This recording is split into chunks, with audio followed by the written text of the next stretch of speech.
गांव में रघु नाम का एक ज्योतिष रहता था। वो कहने को तो ज्योतिष था, पर उसे ज्योतिष विद्या का ज्ञान नहीं था।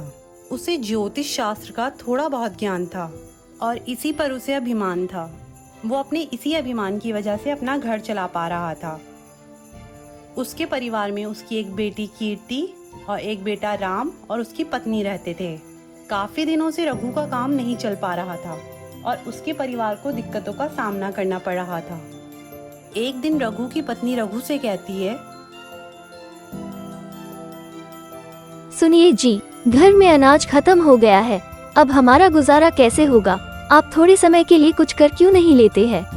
इस पर रघु कहता है, तुम चिंता मत करो, मैं आज पास के एक गांव में जा रहा हूँ, वहाँ पर जाकर कुछ करता हूँ। तब तक तुम बच्चों का ध्यान रखो।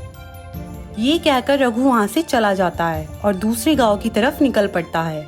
जब वो गांव के उस रास्ते से गुजर रहा होता है तो उसकी नजर खेत में दो सुंदर बैल पर पड़ती है, जो खेत की फसल को खराब कर रहे होते हैं। ज्योतिष रघु उन बैलों को देखकर आगे बढ़ जाता है।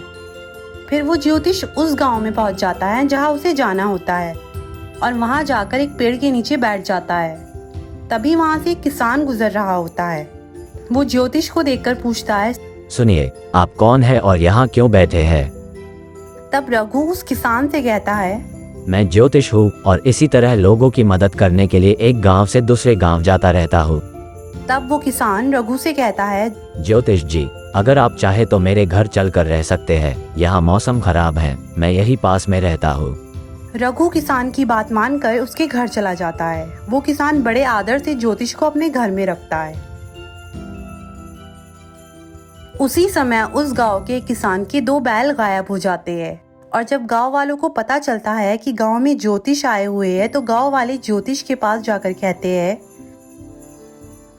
ज्योतिष जी, हमारे दो बैल गायब हो गए हैं। आप तो ज्योतिष है, अपनी विद्या से हमें बताइए कि वो बैल किस दिशा में गए हैं। रघु मन ही मन मुस्कुराता है और झूठ मूठ सोचता है और विचार करके बताता है, तुम परेशान मत हो, तुम्हारे बैल पश्चिम दिशा की और एक हरे भरे खेत में खड़े नजर आएंगे। जाओ और उन्हें ले आओ। ज्योतिष के कहने पर किसान और कुछ गांव वाले ज्योतिष की बताई दिशा में चले जाते हैं और वहां जाने पर उन्हें बैल मिल जाते हैं और वो खुश हो जाते हैं। पूरे गांव में ज्योतिष का गुणगान होने लगता है। फिर वो किसान ज्योतिष का खूब आवभगत करता है और रघु को खूब सारी दक्षिणा भी देता है। जिस किसान के यहाँ ज्योतिष ठहरे थे उसने ज्योतिष के ज्ञान की परीक्षा लेनी चाहिए, क्योंकि किसान को शक था कि वो उसी दिशा से आया है जिस दिशा में बैल मिले थे। तब उस किसान ने ज्योतिष की परीक्षा लेने के लिए ज्योतिष से कहा, ज्योतिष जी, अगर आपको इतना ही ज्ञान है तो क्या आप मेरे कुछ प्रश्नों के जवाब दे सकते हैं? हाँ बिल्कुल, पूछो, तुम्हें जो पूछना है। ज्योतिष जी, चलिए बताइए, आज हमारे यहाँ कितनी रोटियां बनी है? ज्योतिष रघु मुस्कुराया, क्योंकि उसने किसान की पत्नी को पहले ही रोटियां टोकरी में रखते हुए देख लिया था। क्योंकि उसे कुछ काम नहीं था तो इसलिए वो अपना वक्त काटने के लिए रोटियां ही गिन रहा था। किसान के प्रश्न करने के बाद ज्योतिष ने कहा, आज आपके यहाँ 18 रोटियां बनी है। किसान ने जब पता किया तो ये बात सच निकली। अब तो ज्योतिष की प्रसिद्धि खूब बढ़ गई। पूरे गांव में ये बात फैल गई कि ज्योतिष बहुत ही ज्ञानी है। अब क्या था, ज्योतिष के पास बहुत सारे लोग अपनी अपनी समस्याएं लेकर आने लगे। इसी बीच एक गांव की रानी का बहुत कीमती हार खो जाता है। राजा ने रघु ज्योतिष को बुलवाया। राजा ने ज्योतिष से कहा, ज्योतिष जी, मेरी रानी का बहुत कीमती हार खो गया है। आप अपनी ज्योतिष विद्या के जरिए पता लगाइए कि वो हार किसने चुराया है और वो हार किस दिशा में है। अगर वो हार आप ढूंढ देते हैं तो मैं आपको बहुत सारा इनाम दूंगा। पर हाँ, एक बात का आपको ध्यान रहे कि अगर आपकी बात गलत निकली तो मैं आपको कोल्हू में पिसवा दूंगा। इसलिए सोच समझकर मुझे जवाब देना। रात को खाना खाने के बाद रघु जब बिस्तर पर लेट गया तो वो ये सोचने लगा कि कल क्या होगा। पूरी रात वो यही सोचकर डरता रहा और खुद से बातें करता रहा कि अब कल क्या होगा। उसकी आंखों से नींद उड़ गई थी। जब उसे नींद नहीं आ रही थी तो वो लेटा लेटा बोलने लगा कि निंदिया तुझे आना पड़ेगा, निंदिया तुझे आना पड़ेगा, निंदिया तुझे आना पड़ेगा, निंदिया तुझे आना पड़ेगा। निंदिया उस महल की एक दासी का नाम था। उसी ने रानी का हार भी चुराया था। जब ज्योतिष के मुंह से रात को दासी अपना नाम सुनती है तो वो डर जाती है। उसे लगा कि ज्योतिष ने पता लगा लिया कि हार मैंने चुराया है। चोरी के इल्ज़ाम से बचने के लिए वो दासी ज्योतिष के पास जाती है और उससे कहती है, स्वामी जी, ये रानी का खोया हुआ हार है, ये मैंने ही चुराया था, मुझे माफ कर दीजिए।